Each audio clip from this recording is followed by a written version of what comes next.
Hola, buenos días.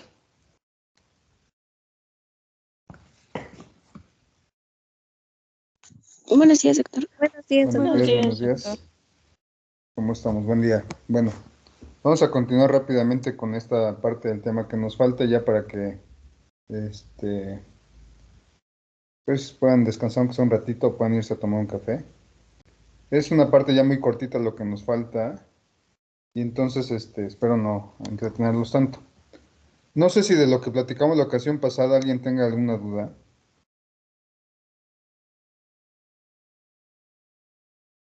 Bueno, creo que no. Entonces, yo les decía que el diagnóstico de endometriosis, desde luego, el dato clínico característico es el dolor.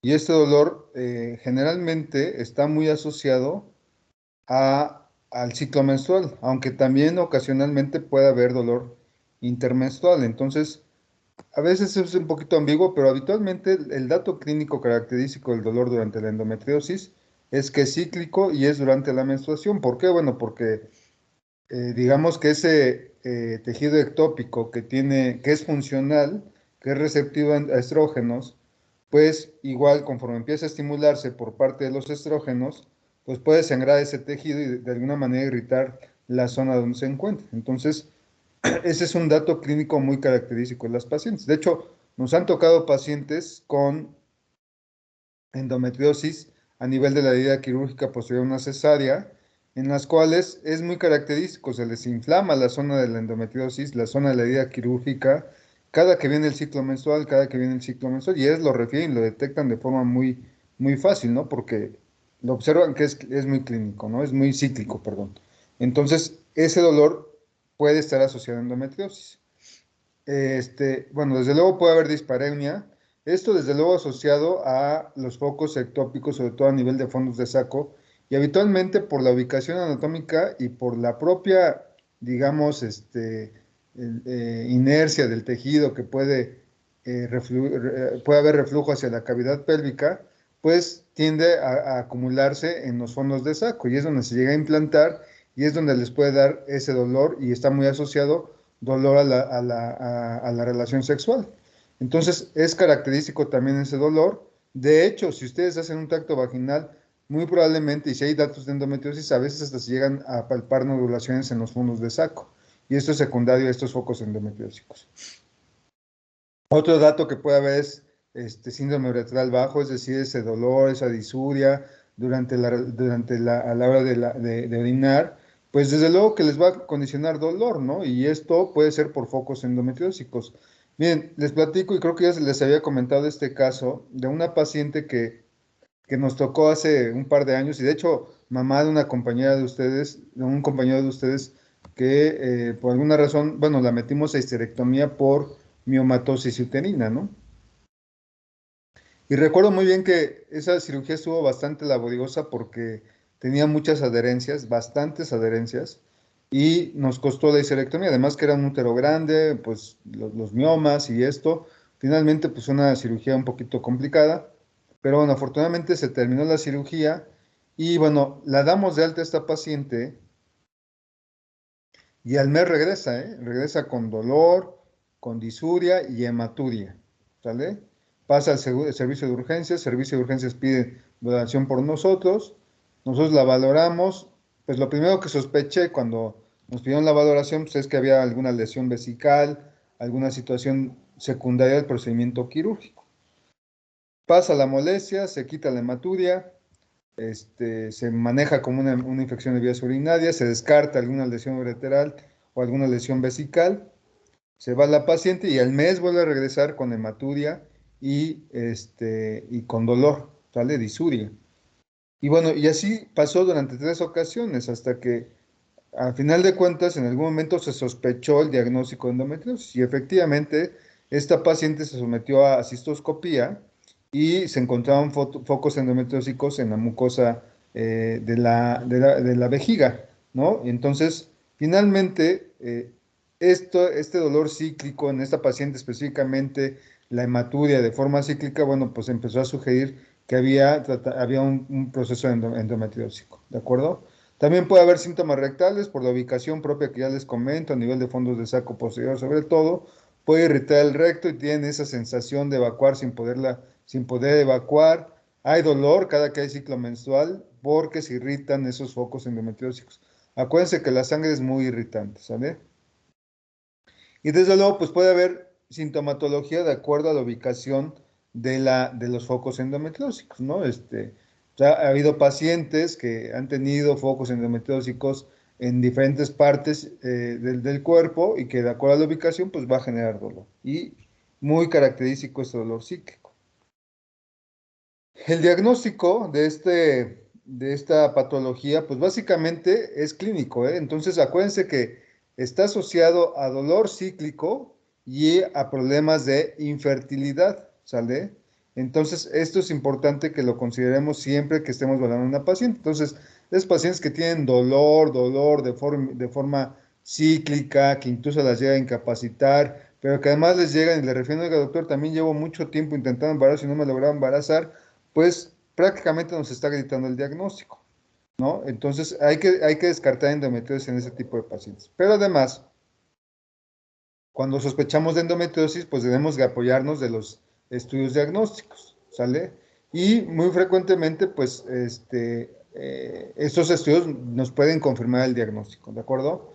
Acuérdense que lo que tenemos que pedir es el antígeno CA125, que es un antígeno de superficie celular y que está derivado del epitelio celómico, que acuérdense de las teorías de la endometriosis, esta metaplasia a nivel del epitelio celómico es un epitelio embrionario y que cuando empieza a haber algún proceso inflamatorio, pues se puede elevar y bueno, darnos algún dato de sugestivo de endometriosis, ¿sale? El problema de este antígeno es que, como es un epitelio que se encuentra en diferentes zonas del organismo, desde luego, pues cualquier proceso inflamatorio no asociado a dolor pélvico, pues puede elevar este antígeno y no ser tan específico ni tan sensible, ¿no? Entonces, de alguna manera nos puede orientar, pero tampoco es 100% sensible y específico, ¿de acuerdo?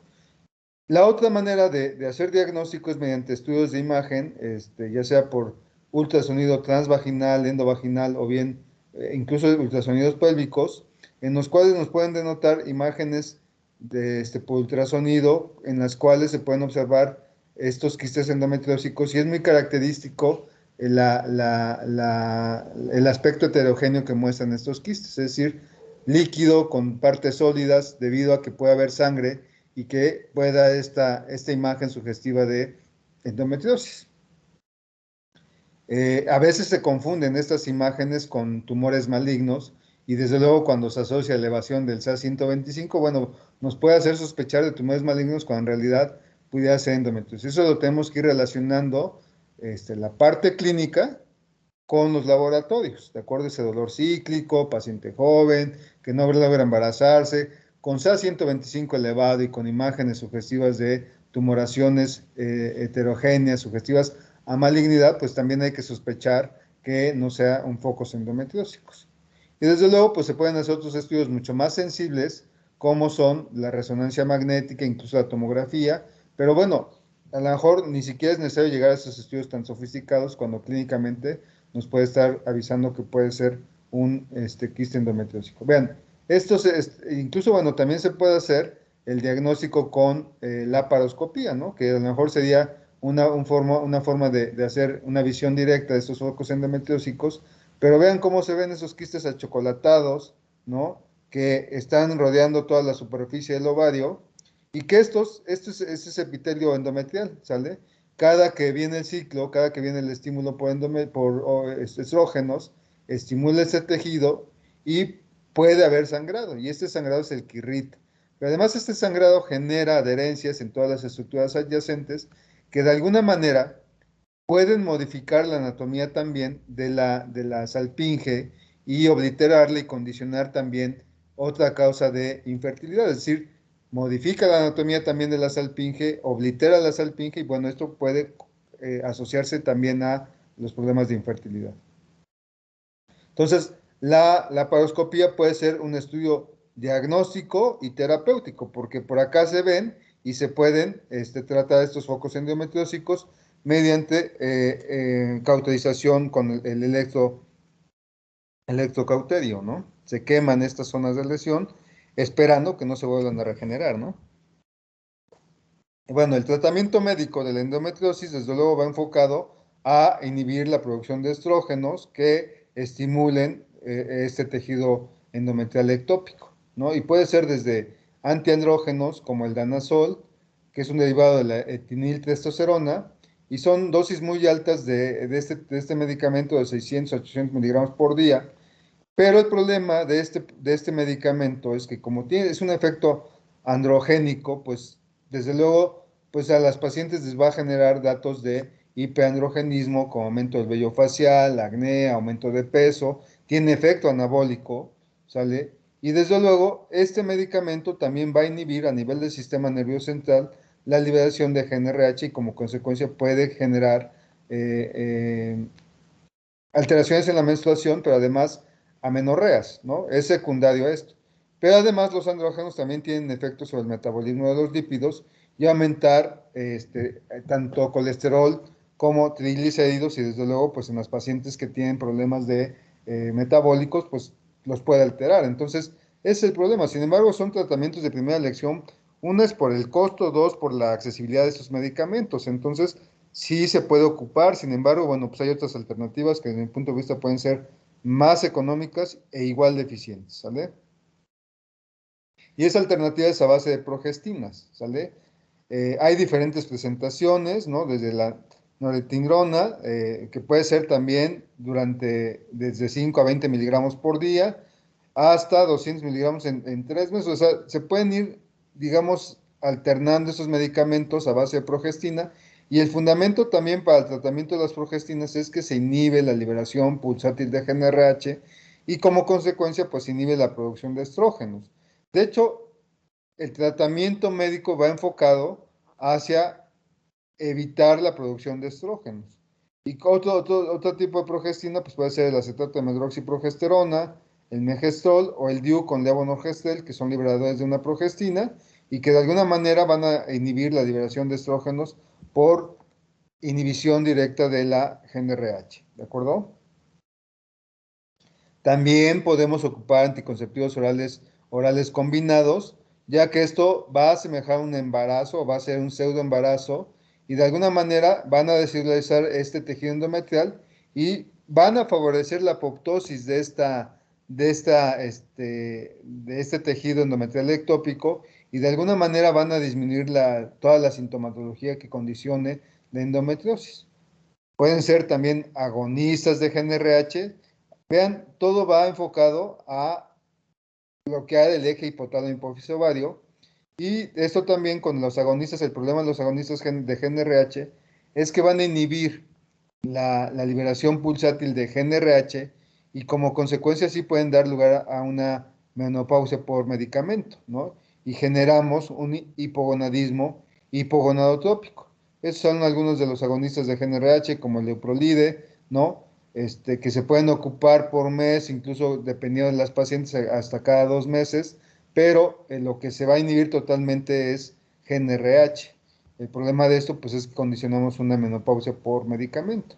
Al condicionar esta menopausia, pues el metabolismo de los lípidos, el metabolismo de los, del hueso también se ve afectado y podemos afectar la densidad mineral ósea, ¿no? Al condicionar un hipoestrogenismo y como consecuencia, pues no, todas las alteraciones que puede condicionar, ¿no? También podemos dar estos síntomas propios de la menopausia como bochornos o los sofocos, dar problemas de insomnio, problemas de cambio de estado de ánimo, problemas de resequedad a nivel genital. Entonces, pues el problema es esto, ¿no? El condicionar que no se produzcan estrógenos. Y desde luego, pues algunos otros hormonales que pueden inhibir la producción de estrógenos. También se ha ocupado la mifepristona, raloxifeno, antagonistas de GnRH e inhibidores de la aromatasa, es decir, estos inhibidores lo que permiten es que no haya conversión de andrógenos a estrógenos, con tal de que se disminuya ese estímulo a nivel del tejido endometrial. ¿Sale? También hay tratamientos quirúrgicos, ¿sale? Y esto ya les decía que puede ser por vía laparoscópica o bien a veces por la parotomía se pueden observar estos focos endometriósicos y de alguna manera tratarse, ver y tratar en el momento, ¿sale? Ese es el útero visto desde una vista superior. Acá está el fondo uterino, estas son las salpinges, acá están los ovarios, acá está el fondo del saco posterior, acá hacia acá se observan los ligamentos úterosacros, ¿sale? Ahí está uno, acá se ve el otro, y hacia acá adelante se observa el ligamento redondo, ¿sale? Esto es un endometrio, bueno, perdón, un útero sano, un hueco pélvico que se observa bien. Por el reflujo y por la posición de las propias salpinges, habitualmente puede depositarse la gran mayoría de ese tejido endometrial a nivel de los fondos de saco posterior o fondo de saco de Douglas. También se puede acumular en la parte anterior, pues lo que más observamos es en la parte posterior, en el fondo de saco posterior, y vean la ubicación anatómica con el recto. Y esto puede dar lugar a estas alteraciones en cuanto a las manifestaciones de dolor a nivel rectal, ¿no? Síndromes rectales o bien a nivel de la vía urinaria como cistitis o problemas de disuria. Hacia adelante está la vejiga, hacia atrás está el recto, y esto va a dar lugar a problemas cuando hay focos endometriósicos, de dolor, de acuerdo a la ubicación anatómica.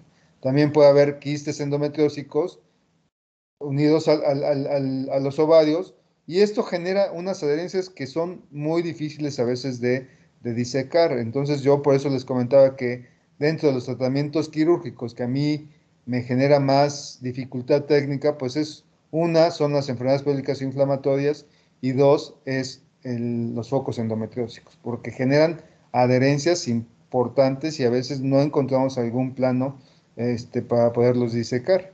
Y bueno, el problema también es trabajar con recto. Imagínense, la lesión del recto, pues finalmente implica a veces hasta que terminen en derivaciones con colostomías o alguna cuestión diferente. Entonces, eso es importante, pues, poderlo tratar sin lesionar los órganos adyacentes. Muy frecuentemente también se pueden encontrar el uréter, ¿no? Y esto también, cuando hay adherencias, puede modificar la anatomía y ocasionalmente, pues, también lesionarse. Entonces, hay que considerar todas estas partes, ¿sale?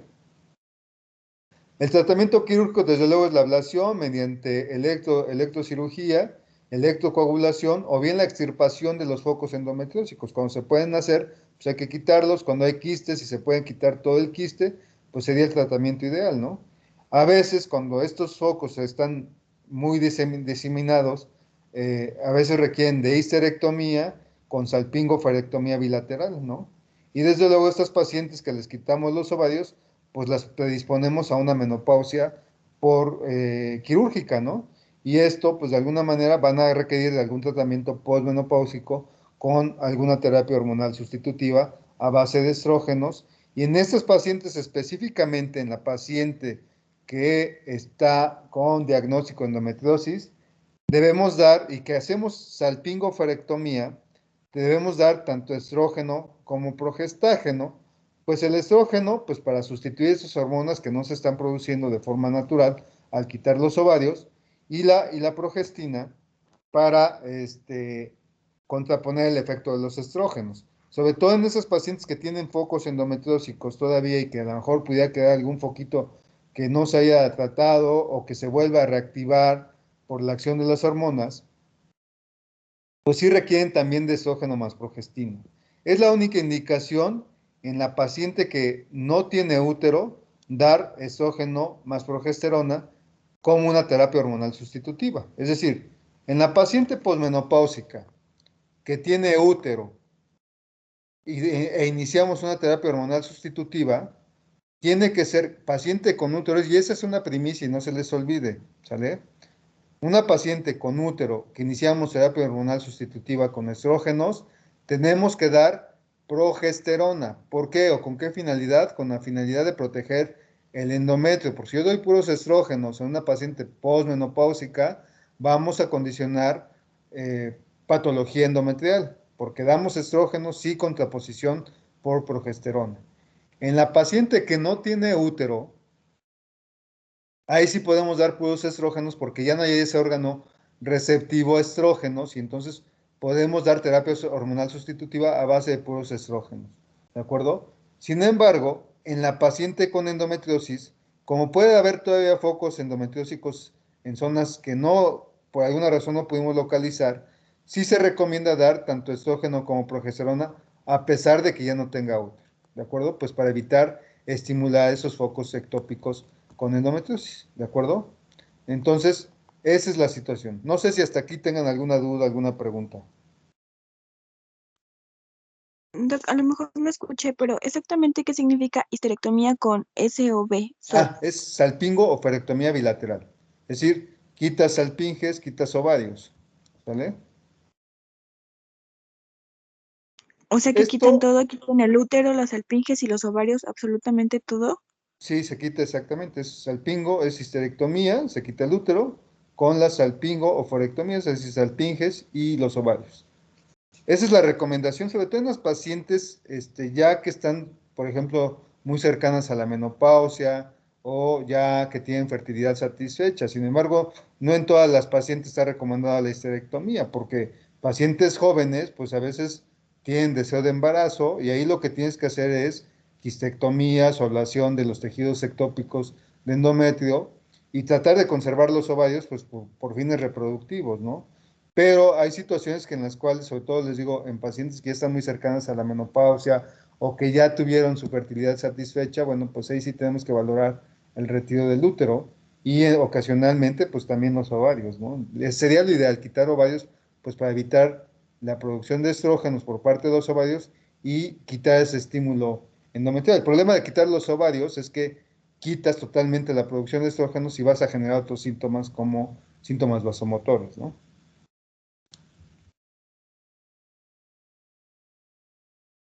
¿Alguien más tiene alguna duda?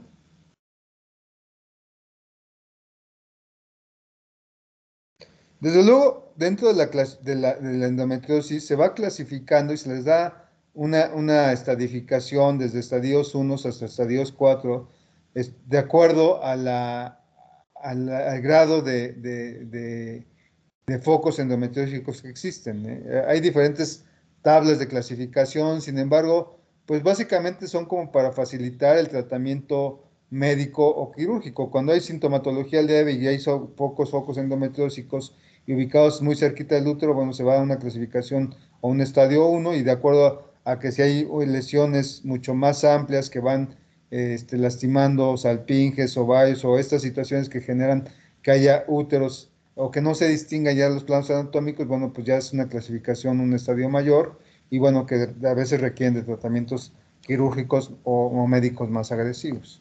¿De acuerdo? Doctor, en este caso de una histerectomía con salpingoferectomía bilateral, ¿también estaría recomendado dar el tratamiento de estrógeno más progestágeno? Exactamente, es lo que les decía. En esa paciente es la que sí está recomendada. En la paciente, bueno, va de nuevo a esta parte que les comentaba. Independientemente de la endometriosis, pero en la paciente posmenopáusica, que iniciamos una terapia hormonal sustitutiva y que tiene útero, estamos obligados a dar de estrógenos con progesterona, porque si tiene útero, quiere decir que puede haber endometrio receptivo a estrógenos, y si yo doy una terapia hormonal a base de puros estrógenos, puede estar estimulando ese endometrio sin contraposición de progesterona y condicionar de forma iatrógena alguna hiperplasia, alguna lesión mayor a nivel endometrial, hablemos de cáncer, ¿no? Entonces, en la paciente con útero siempre estamos obligados a dar estrógeno más progesterona, ¿sale? Siempre. En esa paciente que no tiene útero, podemos dar puros estrógenos como una terapia hormonal sustitutiva, porque ahí no requiere de progesterona porque ya no tiene ese órgano efector que es el endometrio. Y entonces al yo dar estrógenos, pues no hay un órgano receptivo. Yo lo que hago con los estrógenos es sustituir lo que no está produciendo el ovario, ¿sale? Y bueno, de alguna manera evitamos toda esa sintomatología y todos los datos del climaterio y la menopausia al dar estrógenos. Pero en la paciente con endometriosis, la recomendación, si hacemos histerectomía con salpingo o farectomía bilateral, la recomendación es dar estrógeno más una progestina porque pueden quedar focos endometriósicos activos, ¿sale? Y si yo doy puro estrógeno, puede estar estimulando ese foco endometriósico. Entonces, lo ideal es dar estrógeno con progesterona, pues para evitar ese estímulo de ese foco endometriósico. No sé si quede claro esa cuestión. Sí, doctor, ya quedó más claro. Muchas gracias. ¿Sí? Ok. ¿Alguien más?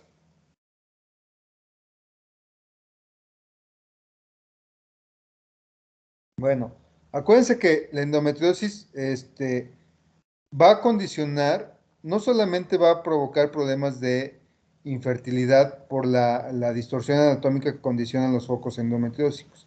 También está asociado a problemas de poca receptividad por parte del endometrio, ya que hay actividad, ya les decía, por parte de los macrófagos y que esto también no permite una adecuada receptividad del endometrio, pero además se ha observado que en estos pacientes a nivel ovárico puede estar alterada la ovulación, ¿sale?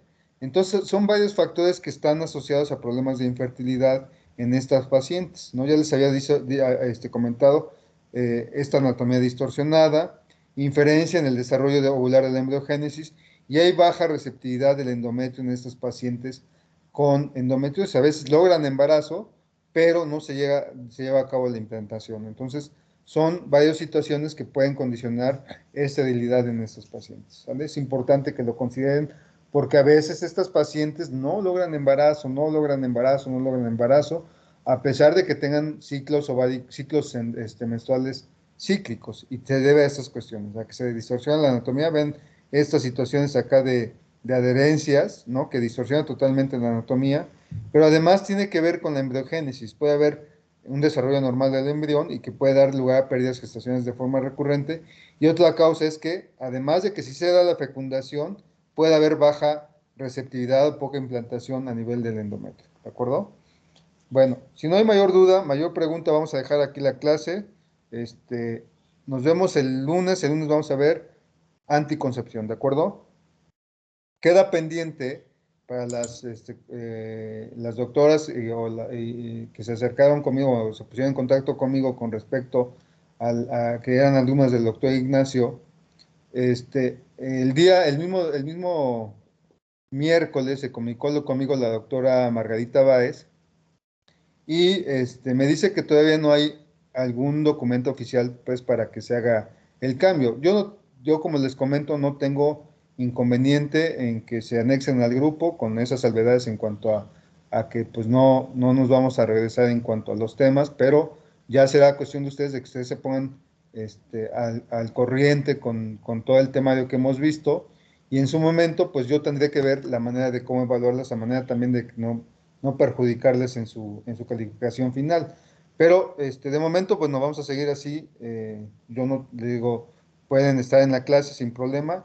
Ya en cuanto tengamos el documento oficial, bueno, pues ya continuar con esta parte, poder en su momento dar calificaciones al momento de entregar notas con la propia universidad, ¿sale? No sé si tengan dudas, sobre todo ustedes que son los que se van a anexar a la clase. O qué les hayan comentado también. Si es que están por ahí, ¿verdad? A lo mejor ni siquiera están en clase.